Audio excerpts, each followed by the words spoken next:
এটা অফিসার ক্লাবের road, VIP road.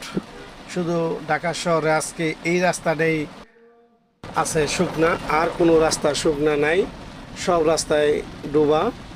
এত পরিমাণ বৃষ্টি হইতাছে, এখনো হইতাছে, আর সারা রাত্র হয়েছে। এদিকে শান্তিনগর মালিবাগ মৌচাক মার্কেট, এটা জায়গাটা বৃষ্টি এরকম পরিমাণ যে রাস্তায় চলাফেরার মতো নেই। শান্তিনগর মোড়ের থেকে সব গাড়ি ঘুরাইয়া ফেলতেছে ভিতরে, ওদিকে শান্তিনগর রাজারবাগের দিকে যাওয়ার মতো না, সব গাড়ি ঘুরাইয়া এদিকে আসতেছে, উল্টা দিকে আবার আসতেছে। শান্তিনগর পুরাপুরি ডুবে গেছে। এখন যদি কেউ যেতে চায়, মহাখালী যেতে হয়, তাহলে ভিআইপি রোড দিয়া মগবাজার হয়ে ফ্লাইওভার দিয়া যেতে হবে। এছাড়া বিকল্প রাস্তা, যদি কেউ মগবাজার দিয়া যেতে চায় শান্তিনগর, তাহলে রাস্তায় মধ্যে গাড়ি পানি ডুবে যাবে। এত পরিমাণ মোড়ে পানি হয়েছে, অনেক পানি।